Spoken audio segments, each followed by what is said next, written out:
Testing, testing, testing. Let's see if they can see me. Oh, no, I should be straight. What's up, y'all? Reach the People podcast back in the building after a long time coming, you know what I'm saying? Live from the facility. I was going to go live from the actual weight room.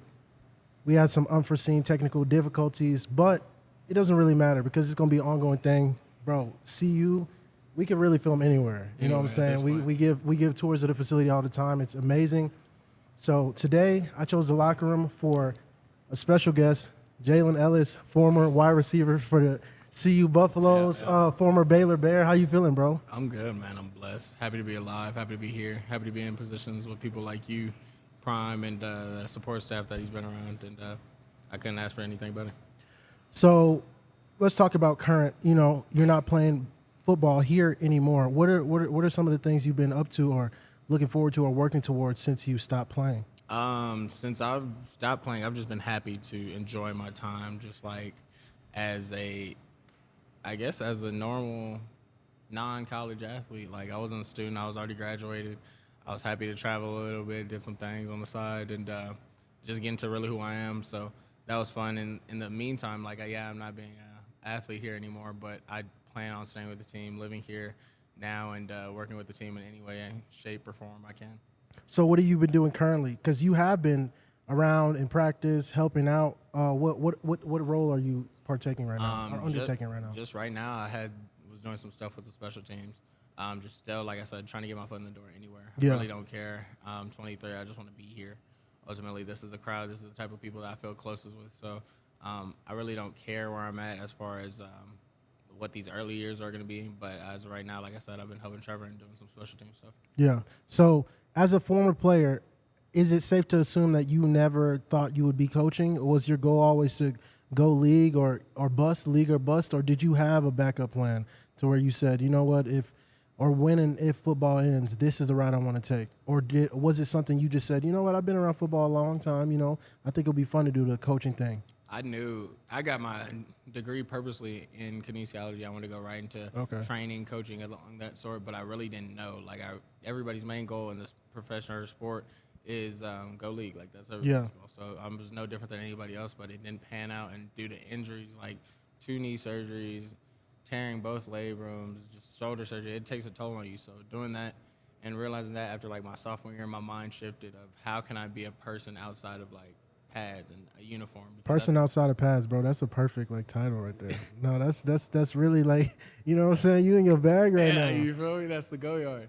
But for real, that was something I struggled with, and I tried to figure it out, and I had to do it alone. So when I got here, I really wanted to hone in and really just find myself, find out who I was, and get that opportunity because I didn't have no family, I didn't have nobody in my corner, I didn't meet nobody, I never stepped foot on campus. So I had to do it. I had to, like we say as guys, just lock in, you'll get right. And that's what I decided to do. So talk about surgeries. I remember we had a conversation at your locker. I actually took over Jaylen's locker. I had a locker like across from his, but I took over his. It's right next to Kay's. It's on the same row as Travis Hunter. So talk about the surgeries. I remember when you first came here, you said you had 6? Or how many? Damn near about 5 now at this point. 5? What? Go through all the injuries. And you said, the first one started your sophomore year?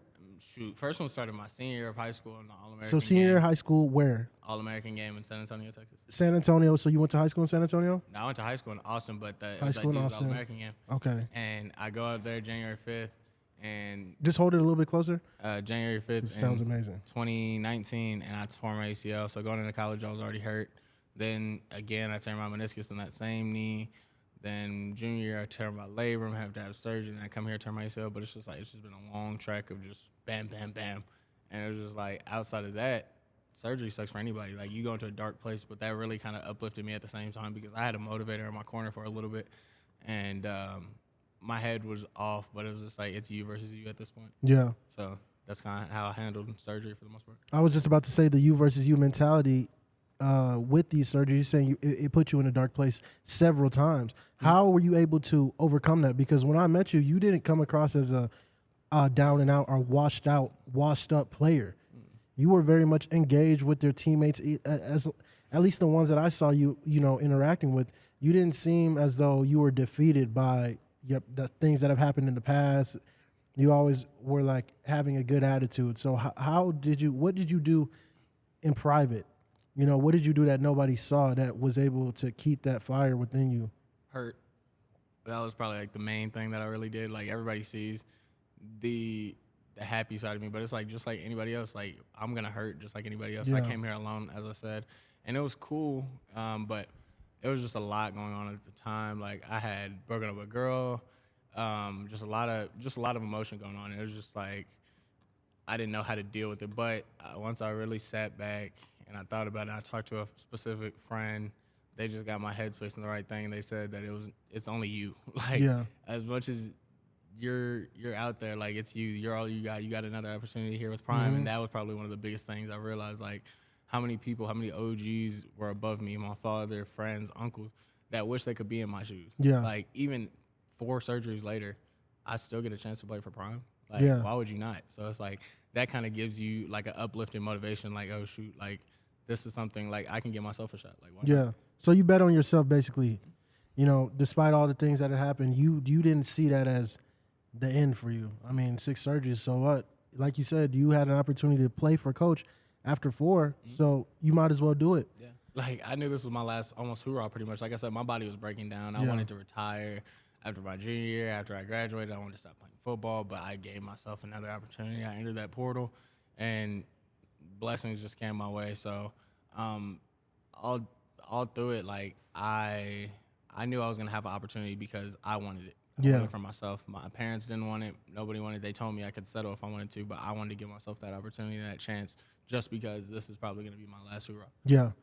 So coming to see you as a wide receiver, how was your experience playing for Colorado football, the first season with Coach Prime, in your eyes? It was insane, and I don't think you'll ever see this ever in college football. Like, I've been around it, and I understand that. I think I understand college football more than the typical. I mean, you definitely do. The typical, I done been through it. I've seen the highs, seen the lows, and here it's magical. Like you feel something. Like I never in my life wanted to really like truly just be in a different place. Like I wanted to live in Texas. I wanted to be in Austin. I live in Texas too, so I never saw myself living here also. Ever. Like I want to be in Dallas, Texas. Truthfully, I want to be back with you.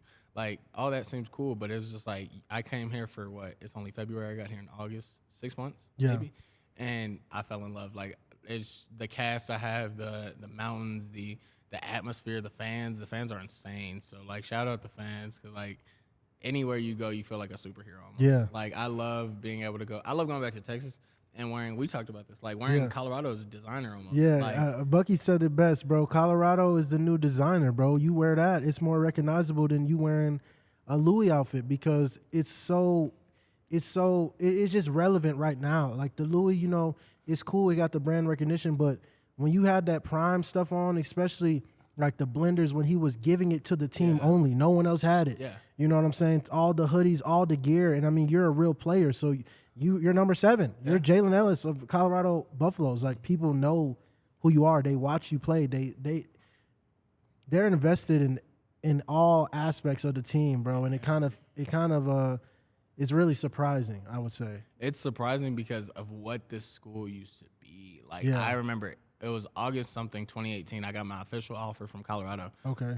I didn't even think about it. It wasn't even close to thinking about it. And now, sick, bro. Man, like I said, I entered that portal. I committed to West Virginia, and then I get the whole Buffalo staff follow me, and that was my immediate sign. I didn't need anything else. I didn't need anything else. I told my dad I'm taking the visit.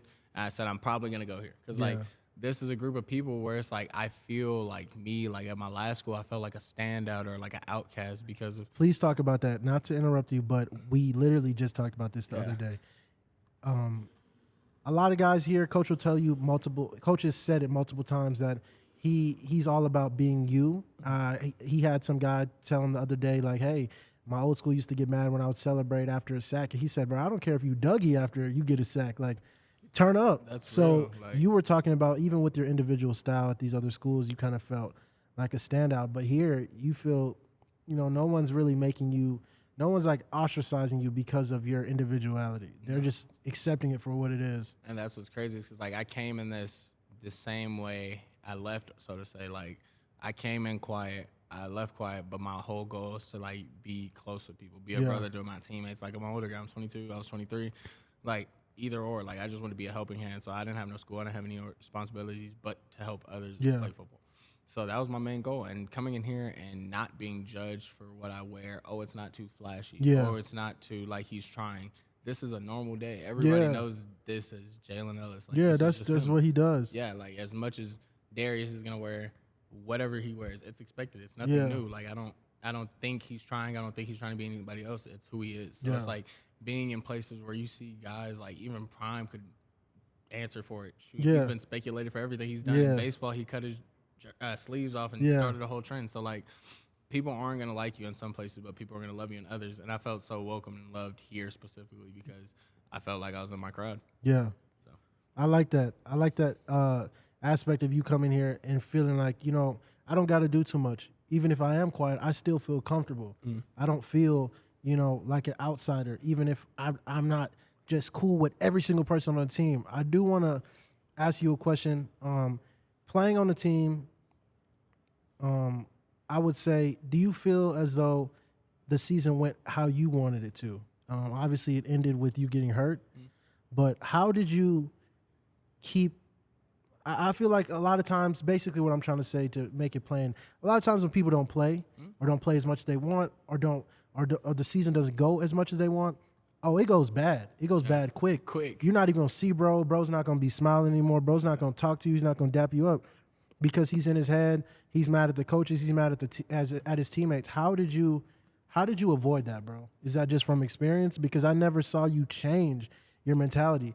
Every game, even if you knew you were going to play or knew you weren't going to play, every game you did the same pregame. You was out there. You know what I'm saying? You did the exact same thing every single game. So how did you instill that? And you know what? Say, you know, it's the last season, bro. I'm gonna be consistent with what I do, no matter what the outcome is. As an older guy, like you learn these things, you learn your techniques, you learn what you like, and you learn what's gonna help the team and benefit others. Like if I hang my head and do this, what is the 18, 19-year-old gonna do that's doing the same? Like what does anybody benefit from that? Like I've been there, like I've sat under guys like Tyquan Thornton, plays for the Pats, and it's just like I've had to wait my turn, and then it didn't come until my junior year when he graduated.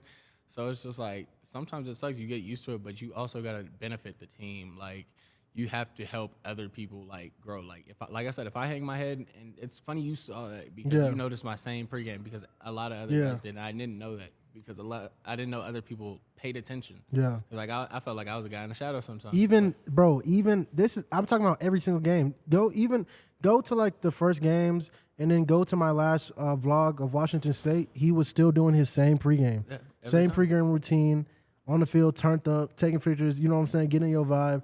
It don't really matter what you feel like is going to happen during the game, after the game, first, second. It don't matter. Yeah. I'm still going to be me. I'm still going to do what I got to do to get in that mode so that if the opportunity comes, I'm ready. Yeah, I mean, shoot, we've all tried that. Shoot, I tried. Like I said, I felt like an outcast in my last school. I tried to be different. I tried to be somebody who I wasn't, and that didn't work. Yeah. That kind of made me feel like some type of way. That's when I wasn't happy. That's when I wasn't myself. But, shoot, I came here with nothing. Like, how could you not, like, want to be a part of history? Like, even if, like, the season didn't turn out how we wanted it. Yeah. Nobody did. We wanted playoffs. So we all know what we had achieved in this building, but things weren't right yet. Yeah. As an older guy, and I've seen this stuff, like, things were rushed. Things were so fast here. Like, there was no gelling. There was no quality time together. It was a lot of guys that just felt like we're coworkers almost. Yeah. Like, I came in at 7 in the morning. I left at 11. I never talked to y'all again. Yeah.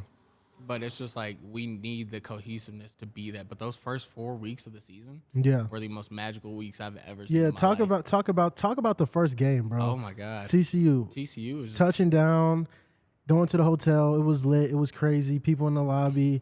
We get to our rooms. We just in Fort Worth. We really feeling it. Like, bro, this is really the time. We get on the bus game day. You know, ride to the stadium. It was pretty smooth. I think it was really close. We get to the stadium. We see the stadium. It's like, bro, now it's time. We in the locker room. Everybody was so locked in. Everybody turned up. That's when Coach gave his iconic speech. We ain't coming no more. We here. We're here. Yeah. How did you feel hearing that right as you were about to go on the field? Prime had me damn near with that same type of speech on my visit. Like Oh, that's for when real? I looked to my left and seen Javon Antonio and seen Amarion Cooper. But like I said, I looked to my left and these speeches Prime gave, like, I don't know if you're gonna realize when you're 18, but game is game. All that stuff we saw at 7 a.m, y'all recording the clips, like we got to see that every morning. Yeah. That motivates you. So all that Prime Ben had me locked in. Prime had me when he was at Jackson. Like I was Team Prime before I even got the chance. Like, I didn't even know about it. I just wanted him to succeed. I wanted the staff because like I know it's people that look like me and you. Yeah. Like I want us to win, and I want everybody to win. So anybody part of this, we're gonna go all in. But Prime specifically that week, it was like no other. That anticipation, that work that went into that win was crazy. What was the moment in the game where you were like, bro, we're actually gonna win? Or because not that we're actually gonna win, because we always felt we were gonna win, but there was a shift when I seen. I don't know who scored first. Was it Dill or Savion? It was Dill for me. When I saw that, I was just like, I got that. I don't know, bro. It's a different feeling. Like I was like, my little bro really is turning up right now. Celebrating him. And I was like, if my little bro is turning up, oh, we definitely finna win. Yeah. Not to say anything. Dill is like that. Yeah, but I'm just saying, bro, this dude just came out of high school. That's how I'm feeling. That's, you know what I'm saying? Because we didn't know what we had. So I'm thinking, if that's one of our weapons, that's our youngest weapon right there. Imagine we straight. Jimmy, like, we straight. We think, we got all these people. He going crazy. So that's just on top. Yeah. Bro went dumb. Now we got all these other weapons too. So I'm thinking, we straight. Jimmy went to work. Savion, put on for all the HBCU kids. Obviously, Shador, Shiloh, Cam, JB. I don't know who else was here at the time. J Mill, Shador, Trav. I think I'm repeating myself. K. All the people that came from HBCUs, but especially Savion, because it's just like you did it in the HBCU and they really just didn't think. They were calling you an HBCU running back. They call you HBCU quarterback. They call you HBCU player instead of just saying a football player. You know what I mean? So now, shocking the world. I definitely think that game shocked the world. On the field on the field after the game, bro, that was lit, bro. Week in, week out was a shocker. Like Coach was turned. Coach Prime was actually turned up. Everybody was turned. Like when we got back, man, like that was the only time I've ever went out in Boulder. But like seeing Boulder alive was so cool. We were like, we lit. Yeah. We lit. Oh my mama, we lit. It was just so cool. Like I've seen college, I guess, storylines, but not like this. Like I said, it was a magical run, and it sucks that we ended how we did, but like you can't get that feeling back. Alabama probably never had something like that because you're used to being good. But imagine going 1-11 then going 4-0 off the dribble. Like, that's crazy. That's crazy. And like with the name Prime, like people were looking at us crazy, but my phone's blowing up. I can only imagine yours and everybody on the teams, like of just people either believing in us or hating on us. Yeah. And you're going to it's one of the two. So which one are you going to fall under? So I try to convey a lot of swayers to the belief side, and I think I did a good job. What are some of your most memorable moments during the games? Maybe that you were a part of or that you've seen? Like for me specifically, I know it was like every home game, bro. Every home game, I remember almost every play, bro, because it was just insane. Honestly, it's just because of the change of scenery from the vet in Jackson, Mississippi to here. So I'm just taking it in, and the atmosphere is a little bit different. So the home games definitely have a special place in my heart. But what are some of the moments or games that stood out to you last season? I would say the biggest moment for me that I remember, USC, where we didn't even. I definitely thought we were winning that for sure. I was gonna say we didn't win, but like I always praise him, and I will continue to praise him. Omarion Miller showed the world who he can be. Shout out to hop on the podcast, gang. I forever will love this kid. We talk about this all the time. I'll point him out every day. He's so lackadaisical and nonchalant, where it looks like he's lazy. Yeah, but he's not.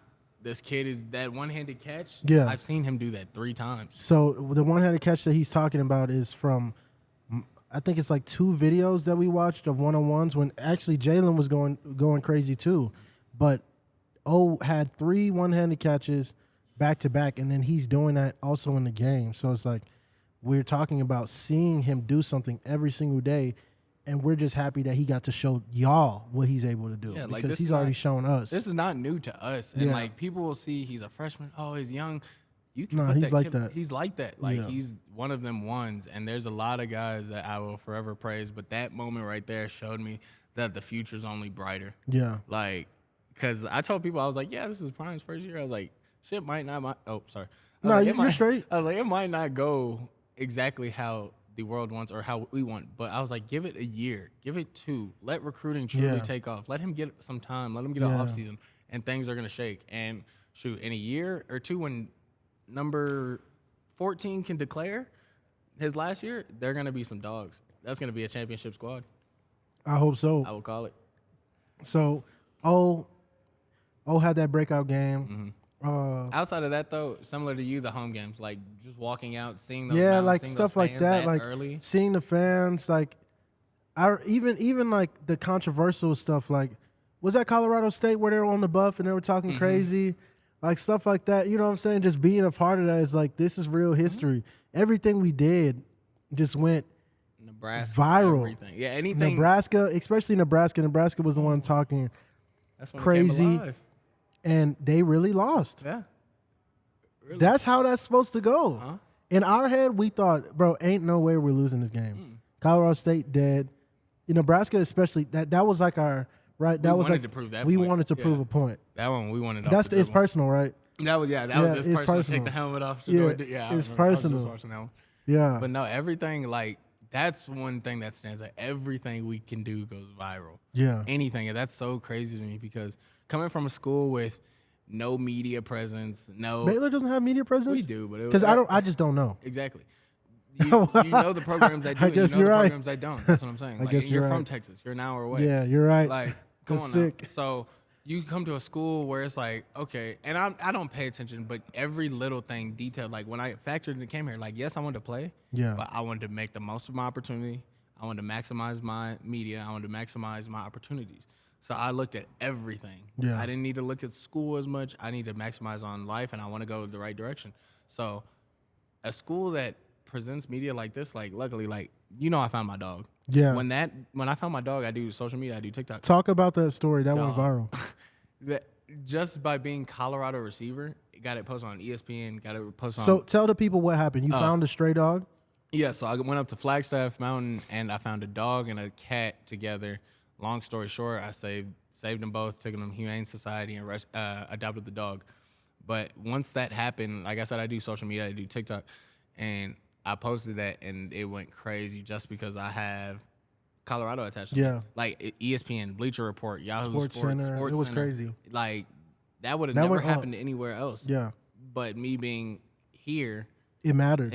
Yeah. Like, and that's what's crazy. It's like no matter what you do on or off the field, they're watching.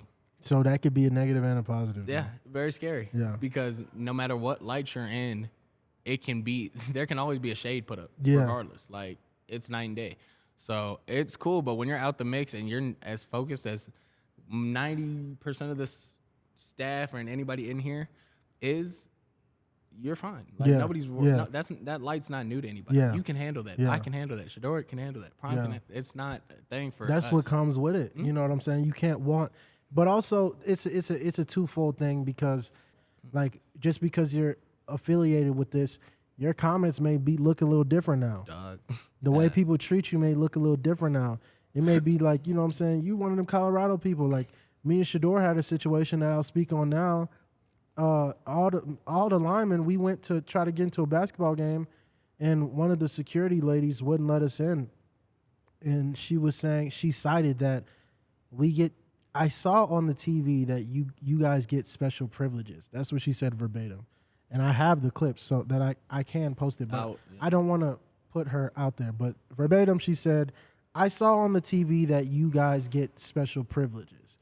And also she said, you have nice clothes, nice cars. Like, she was basically saying, we already gave that. Basically, it's one of the mindsets of like, you already have it. Yeah. Why do you need, like, that's not what you should be thinking. You shouldn't try to limit someone because of how great they are, they've done, what they've done, or who they are, or what they have. And that's the problem. That type of mentality is also evident even in sports or players. Another player might feel like, oh, you doing this, bro. You don't need it. Like, bro, that's what I feel like Colorado is. This year, I feel like there's less of that mentality of, oh, bro already got it, so I don't, or you not going to be cool with bro just because a lot of people know him. Like, that's the type of high school stuff that people be on. Like, oh, he already, I'm not even going to, like, bro, why are you doing that? That's a character flaw. Yeah, like, why are you even doing that? We're all old enough. We all understand what we're supposed to be in this together, especially, like, what makes me mad is that security guard is supposed to be on our side. Yeah, we're going to the Colorado basketball game. Yeah, like as Colorado football players, we're vlogging it. We're just showing love to our school. We're not even doing anything crazy. That's what I'm saying. It's not like you asked for anything. It's just like you showed up, and just by you showing up and your presence spoke a lot and spoke volumes to, I guess, what she needed to say. And just like that just shows you that a lot of people feel like that, but they just don't have an opportunity to tell you. That's what I'm saying. So then once they get their chance, they're gonna exploit. Yeah. Like, why would you not? But it's like people need to understand, like, for what? Like, the whole time, like, Shador is what, 21? Yeah. Like, you're yelling at you're doing whatever, acting this way towards a 21-year-old kid, and you're mad. You should be congratulating him. That's more mad at what you not liking his dad than him. Like, come on now. Like, it's unfortunate. I'm sorry his dad was Deion Sanders. Yeah. You can't do anything. You can't do anything about it. Like, these are the cards he was dealt, just like you. You got to make the most of yours. So it's like I've been at the point, too, where I've been trying to just cut off, like, loser mentality. Yeah. Like, real life. Like, coming here, like I told you, coming here made me want to work harder. Yeah. Seeing people around and all this and seeing all that, you want that. Like, I want to get myself better. I want to be in a position to be like this. I want to be like Prime one day. Like, from a coaching standpoint, it'll never happen from a player, but shoot, like, I want this attention. I want this media presence. I want everything that he's getting, the hate, the love, whatever. But I knew I needed to be around people like that to get it. Yeah. So why not stay? Why not surround yourself with people like that? Okay. Even if you don't remember every single day or every single person, coming here had to have changed you in some type of way. Mm-hmm. Like you just said, it made you want to work harder. Mm-hmm. So the benefits of coming here, you may not have even seen the best of those yet. Mm-hmm. You may think, you know what I'm saying? I feel like I'm, in a better place that I can't, but you may not even get to fully realize the ceiling or the benefits of what the work you put in, because you're thinking the work I put in, may have all been for naught because that was only, on the field, I was getting my mind right at the same time. But I think that people are going to be surprised just how much of an impact playing for Colorado or being in Colorado or being having anything to do with the team is going to have going forward.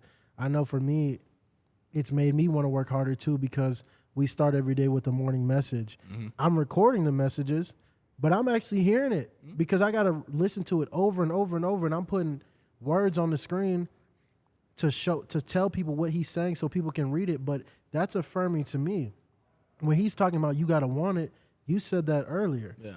You were the one that wanted it. Yeah. So that's why your attitude never changed. Sometimes it could be a lot of people want it for you or you want it for other people. You may want it for yourself, but you're not really moving like that. Yeah. But that's how I was moving. When I seen it, what's up, Walk? We going to get Walk on here, but Walk's episode is going to be different. He's a different type of guy. I heard. He's a different type of guy. I heard. But what I'm basically trying to say is there's more benefits than just even if it is the exposure and different things, like the stuff that you don't see, like even being that close to someone that has been and it still is at the pinnacle of his calling, that kind of shows you like, there's more that I can do. Not even that you feel like what you're doing isn't enough. It just shows you that there's just different levels to it. Mm-hmm. Hey, gang, come here. What up, boyo? Show your face, bro. What up, boyo? Good. Yeah. What's good? Yeah, my boy Juju. What's good? We back. Are you actually officially back? Oh, we're going to talk about it later. Podcast coming soon. What's up? Yeah, Juju just walked in. We'll get Juju on the cast. Yeah, that's funny. I know y'all going to have a million questions. Where's Juju been? I'll let him answer for himself. But what I was saying is that the benefits are not only for athletes. There can't be one person on the staff that said they haven't got something that's helped them up their career, up their bankroll, up their mentality, up their whatever, up their drive, that they can't say they haven't received that. You know what I'm saying? I never felt like I there was wasted days when I came here, and I think you can say the same, that you don't think you ever wasted a day, an hour, a minute in here. I don't think you would take back coming here just because you ended your career here. No, I wouldn't do anything. I wish Prime happened sooner, and I wish it happened sooner. Like, I did my 4 years out of school. I got my degree. I loved it.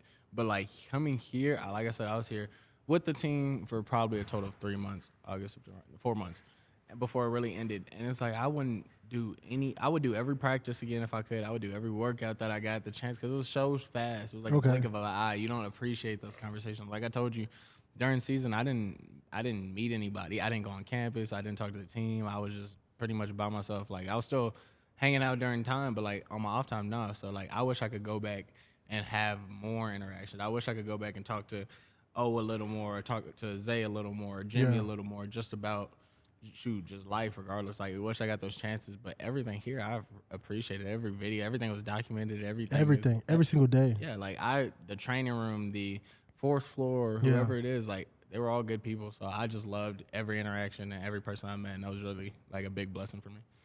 Can you talk about your teammates? Because I feel like last year, if I asked someone that question, the answer would differ depending on where that person is and their confidence within themselves.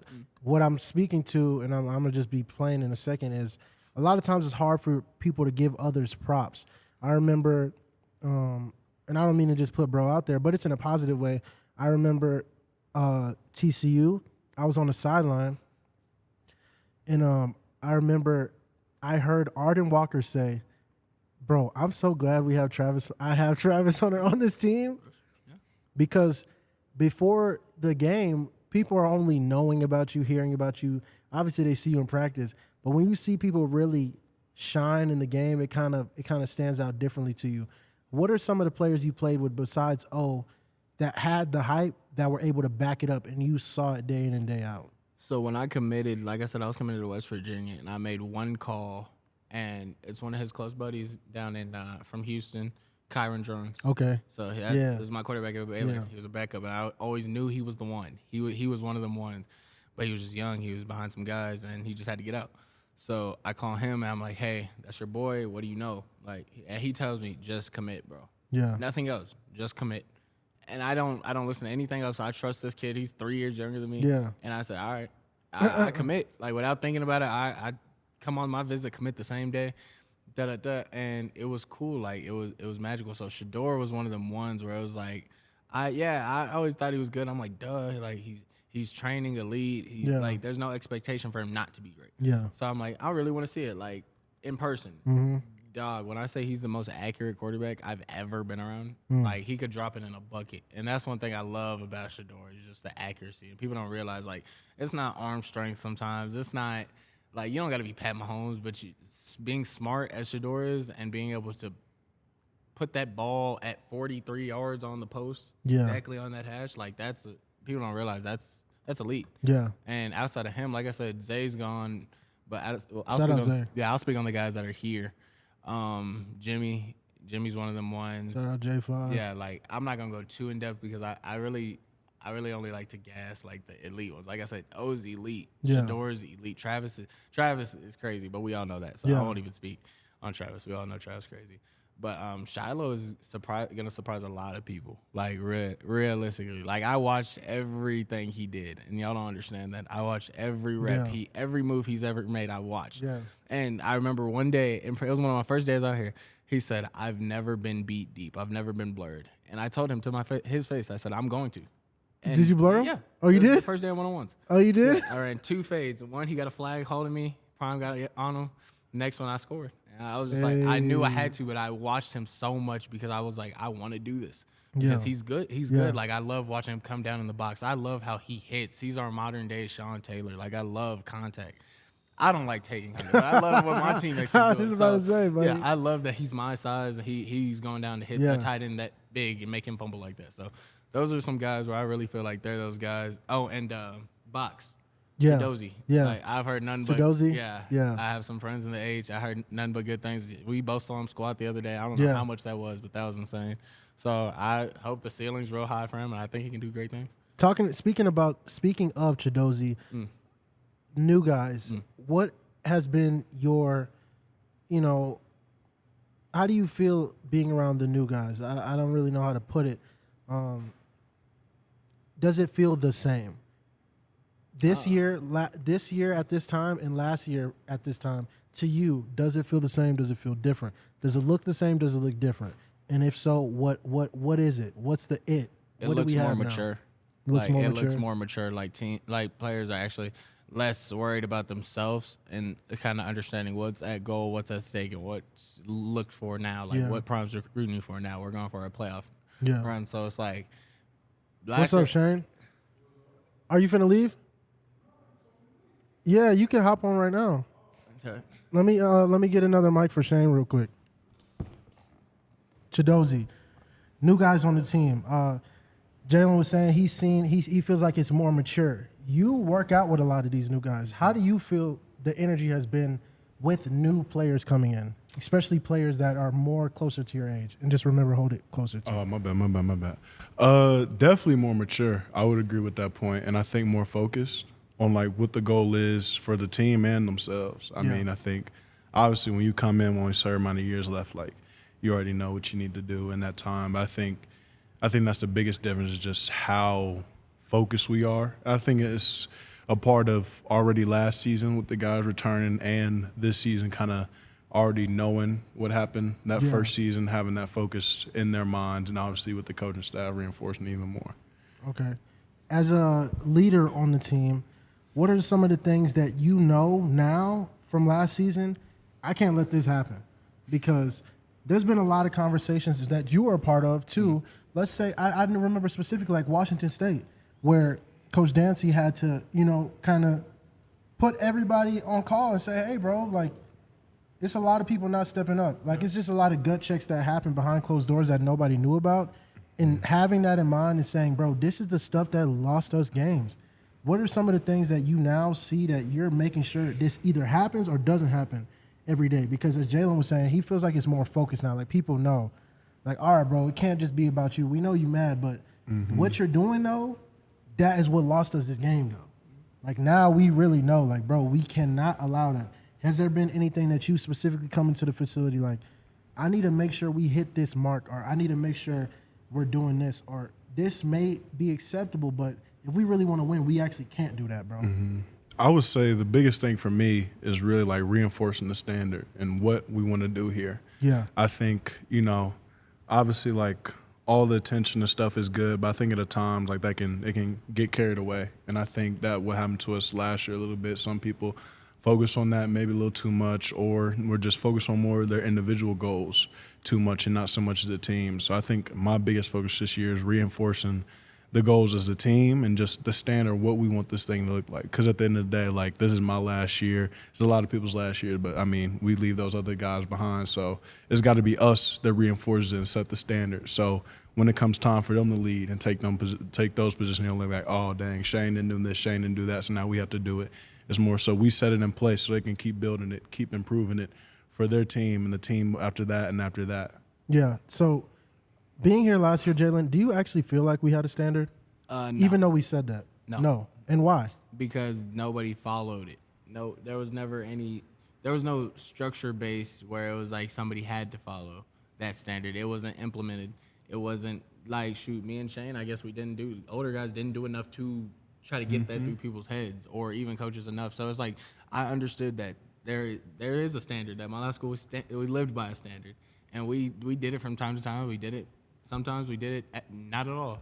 But here we just didn't get it rolling. And even with those 4 weeks of 4-0, we still didn't have it. And I think sometimes it was luck, like where we were playing, we were winning off of straight athleticism and being better, like in that capacity. But some teams were probably more dialed in, maybe a little more locked in. Like Shane said, those cameras did get to people. That light got to a lot of people. Not everybody's able to eat that up. I'm glad you said that because I don't know if you noticed, Jaylen told me, he was like, and there's actually a lot of players, so you're not the only one, but he was like, yeah, last season, I didn't watch any videos. I don't watch it neither. Because you live it every day. And for y'all, we don't take, bro, we're all here. We all saw what happened. I mean, you can go on Instagram and see what happened. So it's not, we don't get offended when people are like, oh, you don't watch it. But the reasoning behind it, you were saying you wanted, what was the reason you said you didn't watch? Because I just didn't want to get caught into that. Like, I live this day in, day out. Every fight y'all saw that looked different, I was there.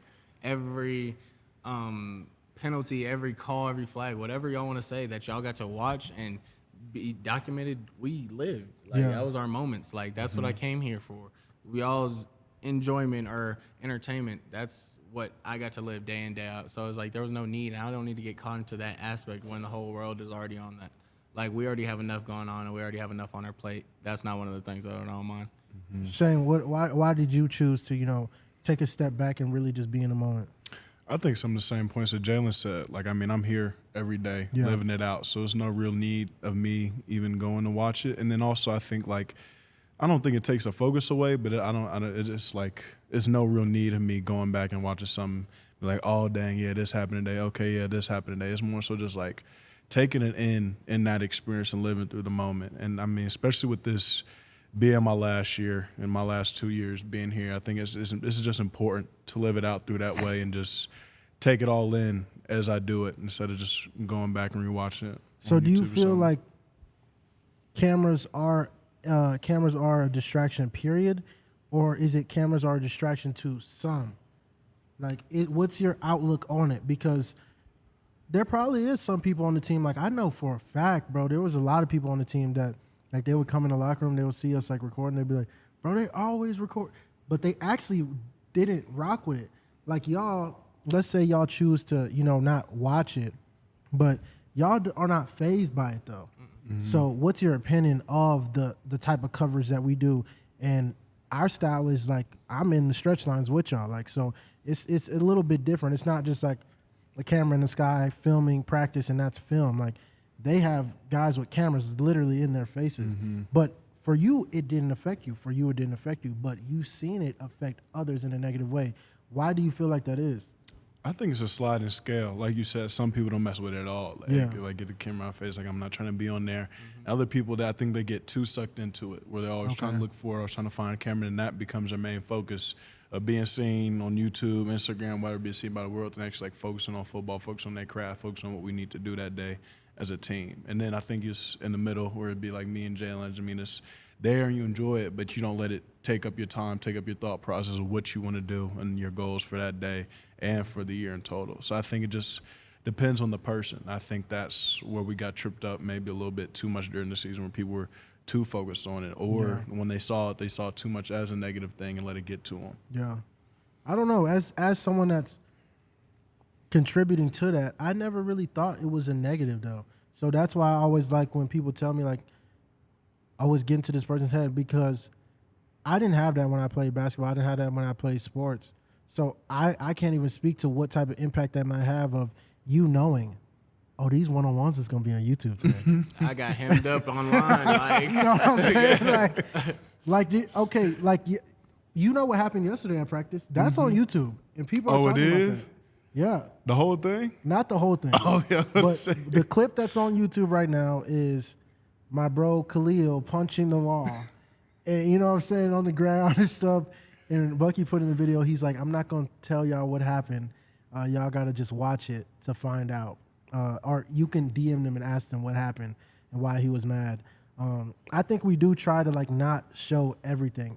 Can y'all confirm to the people that we actually don't show everything? Y'all definitely don't show everything. Y'all definitely do a great job. We definitely don't show everything. I applaud y'all, because there's definitely things where it's like things are said or done. It's like that shouldn't be on there. So, like, there's been a lot of times where stuff on the field may spill in the locker room, and I'm in here, but the camera's down. And that's where I feel like you get people's trust, because you know they're not gonna put you. Look, the locker room is where everybody turns into a singer, bro. People come in the locker room and just start getting comfortable, sometimes getting too comfortable, as Shane knows about. People come in here, start singing, all type of stuff, especially people from Rochelle. They be crazy, bro. New Rochelle. He from Hoboken. And they be musty, too. Showering is mandatory, y'all. They be not showering in here too. Talk about locker room etiquette or locker room vibes. You came from Dartmouth, right? Mm-hmm. You came from Baylor. How was the locker room vibe compared to here? Like I'm saying, people be singing. People are more like they're just themselves. When you on that field, I feel like you got to be a certain way. Or players be a feel Colorado like football player. Yeah, you feel like you have to. I have Colorado on my back. I got to act a certain way. I got to be tough. Then in the locker room, you might be the nicest guy on earth. But as far as the vibe and the daily comings and goings, even the look of it, we got barber chairs and different stuff.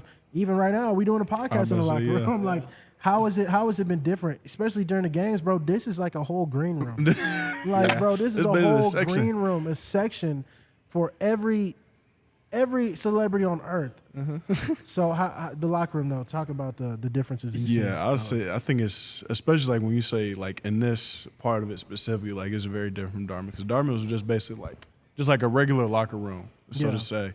And like I think it's like what you said, like everybody's like able to let their guard down and be chill, and just I think that's where your team bonds the most. Yeah. Honestly, I mean on the field, like you might do a little something here and there, and off the field, like that's really important. But I mean just in the locker room, I think that just helps like different groups to like bond with each other. And I will say I did like about Dartmouth is that like our locker room wasn't based on like position groups. So how was it set up? Was that the same for you too? We were by randoms. Like I was Yeah, it by was line, random because I was. You feel like that's better to get to know people more? Yeah, for sure. Because if I never talked to the D line group, I would never know who Shane is. Right. That's real though, because my senior year, I wasn't even by any D linemen. I was by DBs and wide receivers mostly. And like my freshman year, I was by like the linebacker. So I mean, it just helps you like talk to other people, especially I think it would work for us just given like all the transfers and stuff coming in. Like with each other. You don't really know like people come in. Like it's not like a traditional school, like okay, freshman year, sophomore year, senior year. Yeah. Like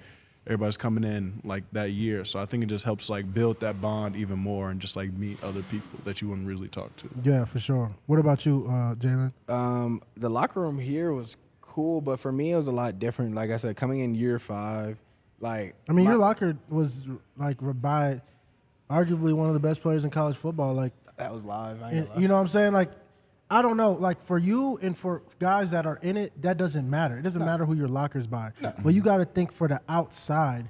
For the outside, let's say you're a receiver and you're with, you know what I'm saying? Let's say another quarterback came in and their locker's right next to Shador. Like that would be cool for them. You know what I'm saying? So to see that, I feel like it just gives you the opportunity to see how normal people are and how goofy people are. I brought my family and my first coach ever and his grandson, and he saw my locker was right next to Travis Hunter. Yeah. Takes See? a picture. I'm like, enjoy that. Like Yeah. he saw Shiloh's across from Yeah. me. He's like, what the? Like that's cool to them. Yes. And for us, it's just a regular. normal day, man. That's Shiloh Sanders. Or that's Travis. And They're then cool Travis people. is just coming in here with what's it called? a onesie or some A bullshit. onesie, or he's coming in here with some what's it called? Like the pants you go to sleep in. Oh, them big pajama The pants. pajama pants with the bonnet, bro. No, but the locker room for me definitely was like I said, year 5, I was more work based, so I came here to do my job and get out. Like truly, I would come in 7, I shower right after and go straight home. I didn't have no class, no nothing. So it was just like it was different, but I did like the interactions when we were all together before practice, getting dressed for practice, after the little small times we had. It was cool because I would walk around.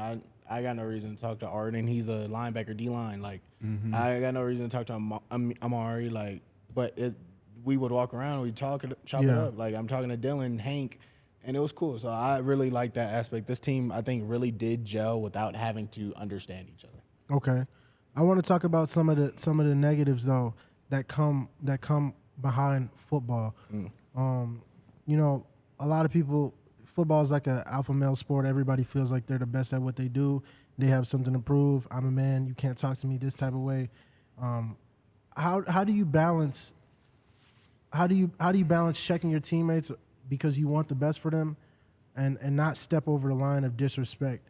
Because the locker room is a perfect example of the world. Like, I'm a man, you're a man too. There's shared spaces where you have to show respect. That's the same kind of dynamic that's with the field. But sometimes you may have to enter into another person's space and say, hey, bro, I feel like this is wrong, or this you may need to do it a different way. How do y'all approach that? I wouldn't even call it conflict, but how do y'all approach those situations where you may have to put somebody else, make somebody feel some type of way, and you know that it could go left or it could go right or whatever, but that's not your intention. But how do y'all both deal with that if y'all have been in that situation? I know you have a lot, just because of the dynamic with your group and where you are. So you may be able to speak on it, but even Jaylen too, because there may be things you see that you may feel like I need to speak on. Sometimes it's not the time to just be cool off of it. Sometimes you may need to press it a little bit or say, hey, bro, like, blah, blah, blah. How do y'all deal with those things? For me, I'll take that one because, like, even Shane, like, being active on the field or whatever, like, big, like, our leader. Yeah. So it's his voice is seen as so important, but it was crazy because I didn't know I had, like, respect until I started talking back in such a way of others. Like, people listen to what I say. The younger guys listen. They took, and I'm one to, I don't like people to get in my face. I don't like, just talk to me like you said, a man. Yeah. Just keep it a being with me. Tell me, don't be a yes man. I need you to get gritty, get nitty with me. You don't got to yell, but just tell me what I'm doing wrong. Yeah. Tell me to lock in. Tell me I need to fix my thing. And I think Shane can, like, a toast to that because the fact that, like, he seems like a very calm-minded guy. Like, I couldn't tell you too much off his personal life, but, like, from my interactions with him, he's calm-minded. He's gonna think things through. He's gonna understand. On the field, he'd be turned. That's what I'm saying. Like, it's like a a different person. So when you see that, I guess you're right. When you see the different side of somebody, that's when you can't help but. That's where I feel like it's a catch-22 because this is where I have it. I'm gonna play devil's advocate. A lot of people like to say, "You don't be on that," but now you want to be on that. But I look at it as though you never got me in that. Yeah, like that's not how he is normally. So if bro is acting like this, it might be kind of serious. So how do you decide when it's time to go into that other mode? You know what I'm saying? Or when is it time to not chill and when is it time to speak? How do you decide when it's time to do that? It's just like you said. And it with depends on keeping the respect of your teammates too. Right. It depends on the situation, and I think the biggest thing is knowing that person or individual, because everybody takes things a different way, right? So I mean, like whether it be like if I'm talking to Marv or I'm talking to JJ, or if it's like someone not even in my position group, like let's say I'm talking to Tyler Brown or something like that. Like you gotta know how to speak to people when you're trying to encourage them or you see them doing something better. But I think like if it's something overboard, like said it like too many times, like we keep messing up, like you just can't help but to get mad. And I think that's something that maybe I have to improve on, but at the same time, it's needed at sometimes where you have to do that, where you have to, I guess put more energy, more anger into it to like let them know like how serious it is. It's like when you're messing up on something that's like so completely easy, like so childlike, and we can't get it right. Like it's ridiculous that we're messing up on that. So you need to like it. You need to set that tone. Can you paint them a picture of some of those instances?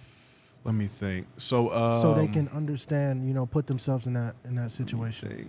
So when we, quarter eagles, right? Yeah. When we do quarter eagles is basically you stand straight and then your coach will say like left, right, or something like that. And you turn those directions. And that's one quarter eagle, like one round of it. And so I forget what day it was. It may have been like a few weeks ago, and we just kept messing up. But it's no reason for us to mess up, especially when you're given like 3 directions on which way to turn. So, I mean, after a while, it's just like, hey, like, what are we doing? Like, if we can't follow this, how do you expect us to win? Like, how do you expect us to follow our plays that we get called in on 3rd down when it's the most important point in the game? Like, this stuff, it don't seem like it matter right now. It seems childlike, but it's always a little things that come back to bite you at the end of the day. And that's what came back to bite us last season. So it's like you can't stand for that. Like, you got to set the tone. Like, we can't be doing this. Like, it's not acceptable. I like that you said that because that answers the question I asked in the beginning. What are some of the things you see now that you're like, bro, I can't go for that? Now you're booting up and they feeling like, bro, you tripping. I'm not tripping, bro. I'm actually not tripping because this is what I seen happen last season. I've seen what it takes to win. I seen what it takes to win, and I seen what it takes to lose games. Keep it real. I want to know, what are some of the things you feel like were our biggest issues last year? And you can speak on it now because the season is over. We already put it on tape. That's who we were. That's not who we are now. But and also, granted, I'm asking him the question. He's not throwing shade on anyone or any coach or any position or whatever. I'm asking him the question as a player who's still on this team, whose goal is to win. What does he feel like was some of our, what were we lacking last year? Besides just dogs and different things, what do you really feel like game in and game out? This is what's losing us games, bro.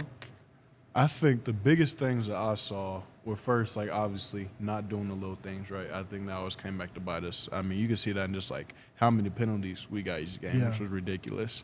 And then from there, I would go back to the standard point, and like in that, like obviously it was all good and fun, all kumbaya when we were 4-0, 4-1, and then when we started losing.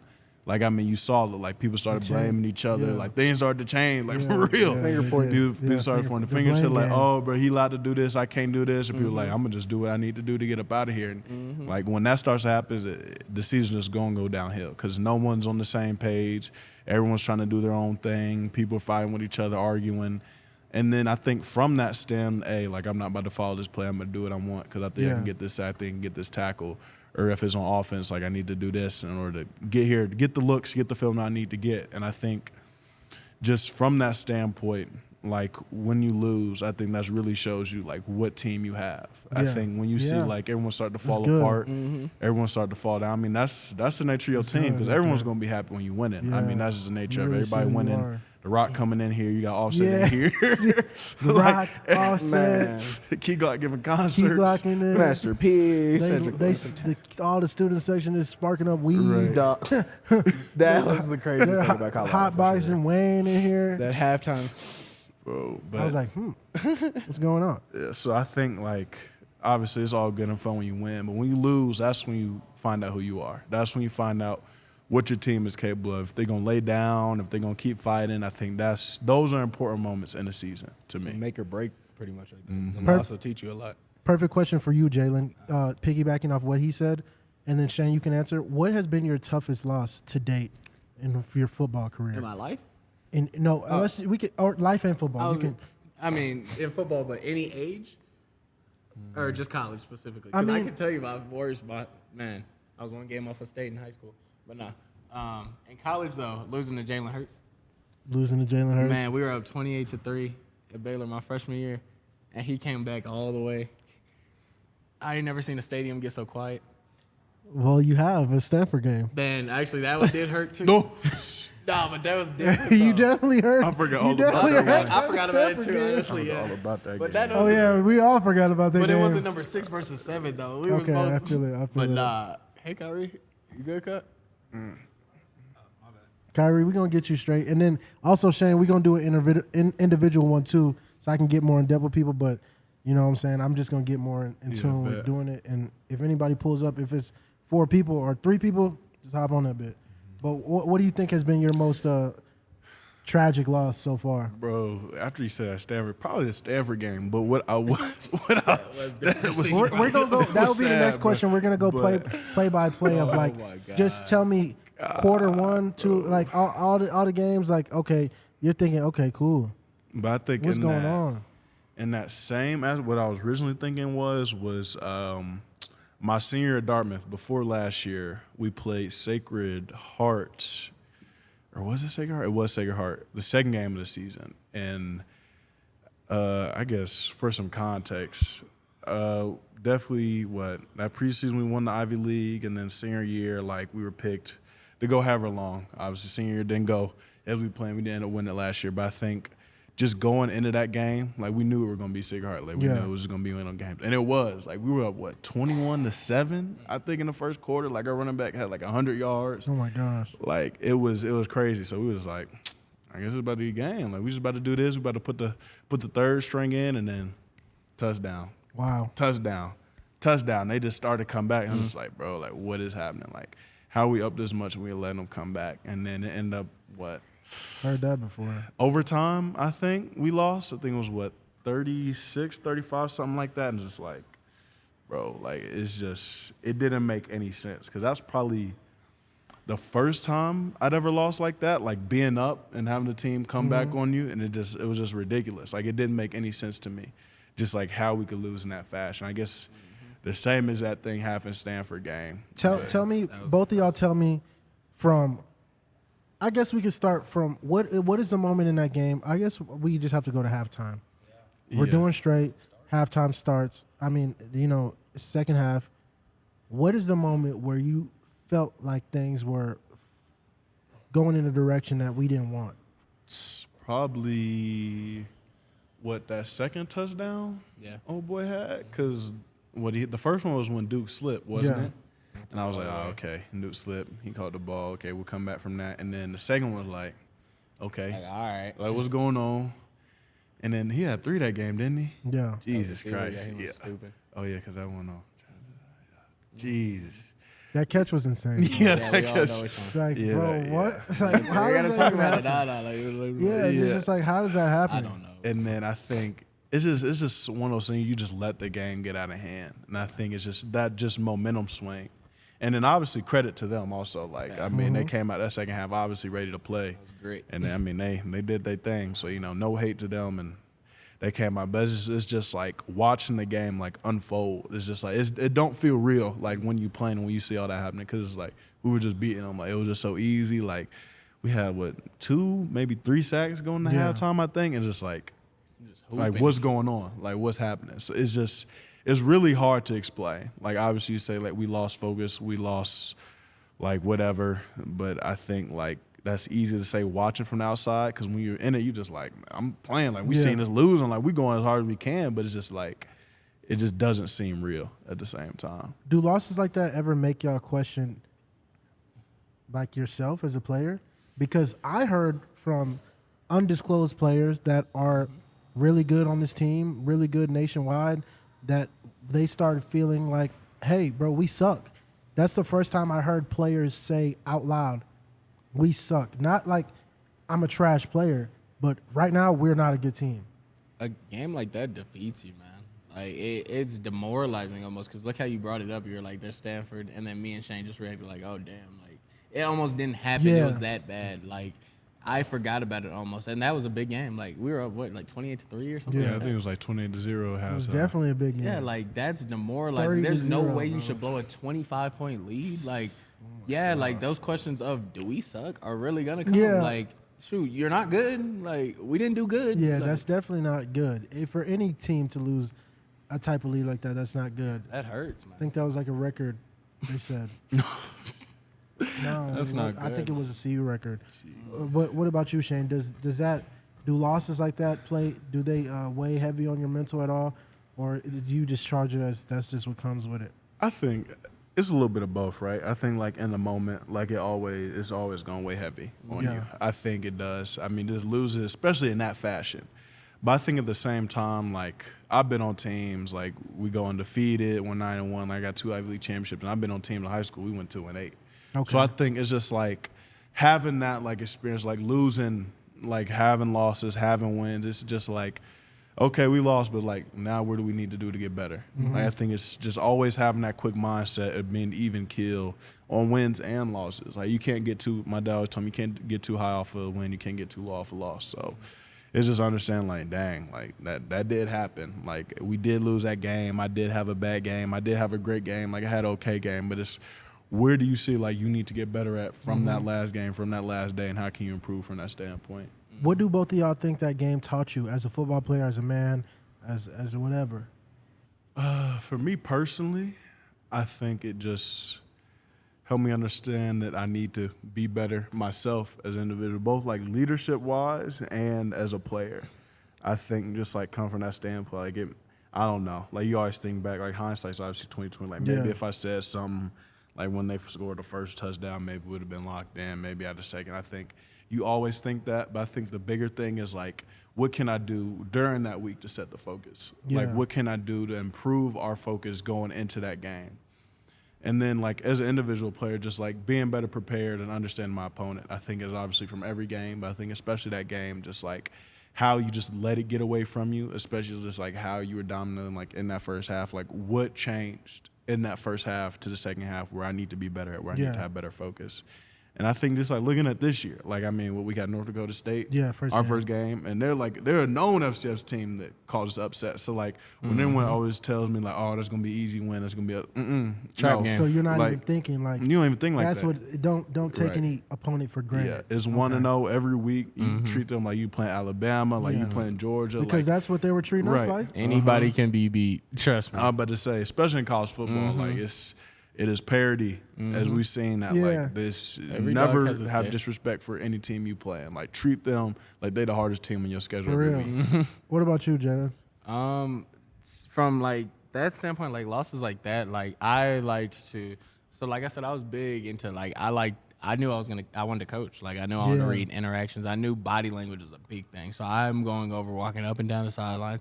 I'm watching how Two's acting. I'm watching how Shane's acting. Yeah. Is his head down? Is he up? Who's up? It's Who's who's up? Who's on the bench? Yeah, like, and I wasn't even always the most vocal. I'm not over there yelling. I'm going into your ear. Hey, Darius, do this. Yeah. I'm quiet with it, but I just want to see what I can do. Like, at what point was it when people started losing that hope? And like you said, second touchdown is when people started pointing fingers. Is, oh, what are you doing on the back? And you can see the defense coming off the field. Yeah. What's going on? Like, and it's true. Like, watching that happen in real life, yeah, you're watching it on ESPN and just seeing the plays that are happening, but there's a breakdown behind the scene. On that sideline, it's not going so well. So I wanted to get to the point where I need to understand, how can I stop this diversion? How can I not let these people get against each other, so to say? I don't want Shane going against his other D end or his other tackle. Like, I don't need the safeties and corners on different pages. Like, no, we need to hone in. We need to lock in more now that we messed up like this. So that was one thing where I need to learn how to control people in a way where it's not coming off as you did wrong, but let's get right. Let's shake back. Yeah. How do you feel like, I know a lot of times I've been on the sideline where, bro, you can really feel a shift in energy. Mm-hmm. Like, it's not like I think, like, bro, you can really feel like, bro, these dudes don't think that they can win right now. How do you combat that? Because, like you're saying, the body language and different things, that starts with the running. That starts with when you're doing all these drills day in and day out, and when coach is telling you, stand up. And then you might tell bro, stand up.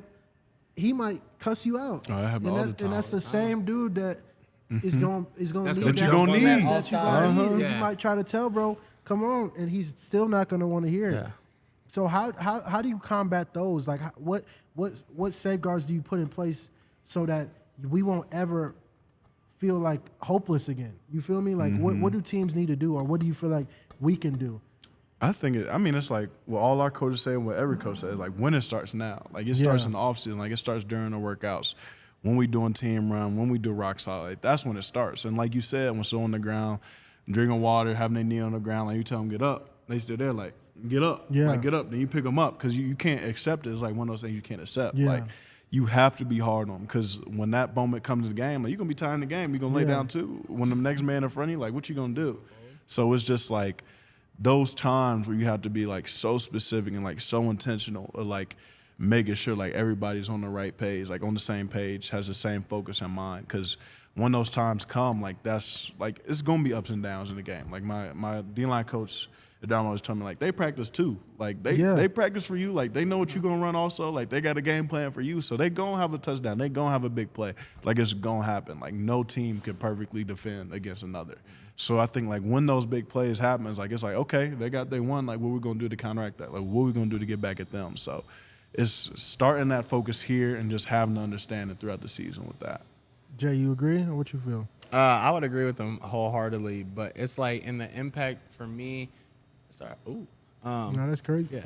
Oh, We watching the combine right now, y'all. Yeah, I'm sorry, I got Bro distracted. just ran a 4.4. Run that question back. We just talking about what are some of the safeguards we can put in place early in the season so that guys, when things get tough, we don't feel a collective like drain of energy, bro. Because how you said you was walking up and down the sidelines, bro, like it's a real feeling of like, bro, a shift. Yeah, like it's a shift, bro. It's not like a imaginary thing. Like the energy is real, bro. You could probably walk through our sideline and walk through the opponent's sideline, and you will literally say it feels totally different. Mm-hmm. I think we need more. Like, excuse my language, I think we need more assholes.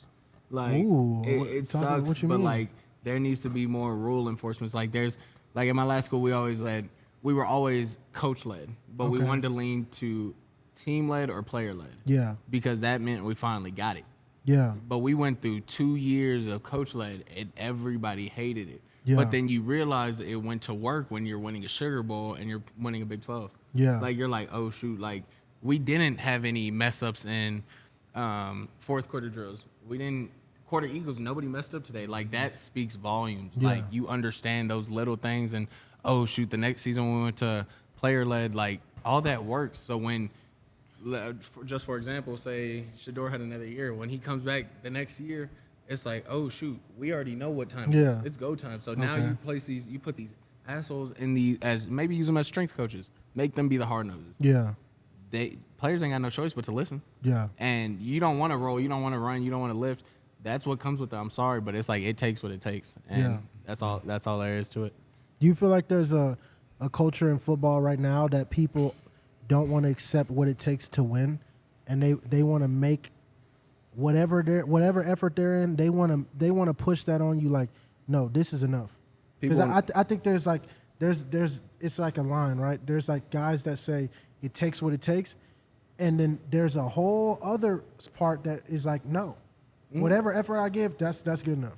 Those are the people that cheat themselves and don't want it. And I'm not even going to sit here. Like, there's guys, like, shoot, this one probably works 10 times harder than me. But when I'm in my mode and when I'm in practice between those lines, whatever we're doing, you got 110% of me. Yeah. Regardless. But, like, those are the guys that, whatever you get is what you get. No, I need your best. I don't need whatever you're going to give. I need everything you got. Like, that's the thing. And those are the people I don't want on my team and I don't want around. Because if you're 100% to everybody else is just 70, then you can't hang with the pack. Yeah, that's what I'm talking about. When they're going to try to convince you, because they already convinced themselves, this is what I'm giving. Yeah. But Shane's talking about, like, bro, that's not good enough, dog. And then they don't want to hear that. But there's a belief that it takes what it takes. If it takes you to reach this point for us to win and you're not here, you can't convince me that that's good enough, bro. We're not going to lower the standards and be like, you're straight. Like, no, bro, you're not straight. You're not straight. You need to rise up. You're not straight. Better. I think that's more what it points to. It may be good for you, but you get in a room with all good people, then you got to rise above that too. Yep. And maybe reach a new peak just for you as an athlete or you as a person. You know, even me as a content creator, I thought it was cool just making videos. Then I got around Bucky. Bucky's making dropping videos every day. Yeah, a lot of YouTubers drop videos weekly, bro. We drop videos daily. Now that's expected. That's abnormal, bro. That's the reason why we've been able to have success. And now I see those same things. Like Coach Prime, he's insane. Like, what type of person, bro? He's just sick, bro. Sick. Like, he's just addicted to just working. He's crazy. But almost. now I see the results of that, bro. That results of that have blessed me. So imagine if I grind like that. I feel like that's what Coach be talking about in there, bro. If you turn up, imagine just as much hate as Shador in the beginning. Your kids are gonna be getting the same hate because you're gonna put them in the same position. That's it. Real shit. That's what I feel like. So I agree that sometimes you may think you doing the right thing, and you may feel like, you know what I'm saying. It may even be good. Here's another question I want to ask y'all. The good and great. Me and Bucky talk about this a lot. What do you feel like is the line that separates good and great? Like I said, with media and stuff like that, there's a lot of good people. There's a lot of good people that are famous. There's a lot of good people that are rich. But I would say, like, Coach Prime is one of the greats. He's great at what he does. There's definitely a distinction between good and great. What is that distinction for you, Shane, and for you, Jaylen? Either in football, life, whatever. I would always say, what's that quote? I'm trying to think of it. What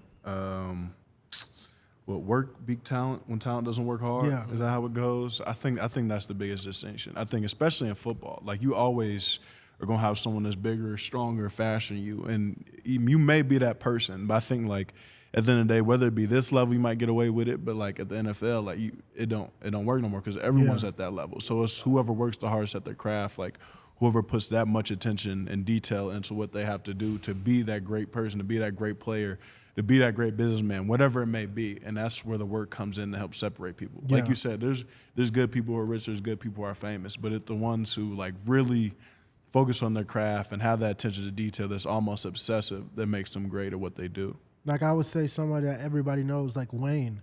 Wayne is great. That's why they say Wayne is one of the greatest of all time. He's not just good. There's a lot of good rappers. What makes Wayne great? What makes Wayne great is just his output, bro. His creativity. Obviously, he's God-given ability, but why is this man still working like he's not Lil Wayne? Like, he's sick. Like, yeah. He's sick, bro. Like, that's what I'm trying to say. Like, you got to have a sickness to where there is no bar in your head where you're thinking, this, if I get this, this will be enough. But I can't lie, it's hard to take that bar away, because sometimes when you reach your dreams, like when I hit 100,000 subscribers, when you start doing different things, that's all your goal was. So it kind of equates to like you make it to the league, you might lose motivation because that's what your goal was. But there's good players in the league and there's great. So what, Jaylen, you can now answer. What do you feel like separates the good from the great? Even, we're all achieved our goals. Like now we're all these dudes in the league, we're all rich. But he's good and he's great. What's the difference? Their mindset, really. Mindset? Like, I've seen it, like, firsthand. Like I told you the other day, the Houston Texans DB, Jaylen Petrie, is the craziest person I've ever seen in my life, and I loved watching him day in, day out because he made me want to work. Like, his presence alone. What type of stuff would he be doing? Dog, like, after practice, he could be 2 yards off the hash and watching what the inside fade's doing, and nobody's there. Like, he's studying that. He's watching tape. Or it would throw me off because I go run scout team my sophomore year, and he's like, oh, shoot, he's inside the hash. He's doing this. Like, the call-outs, the studying, the sessions of amount of knowledge he had took him next level. Okay. He pushed me to want to work harder, and he never said a word to me. Yeah. Like, he didn't have to. I could look to my left. If I'm dying, I look to my right. He's being the standard. His hands aren't on his hips. He's not leaning. He's not doing none of that. So that's what separates, I think, a lot of people truly. Yeah, bro. What's good, gang? I would. Oh, you on the phone, bro? I'm in the locker room. What's up? What's up, Coach? Yes, sir. Can you hear me? What did he say?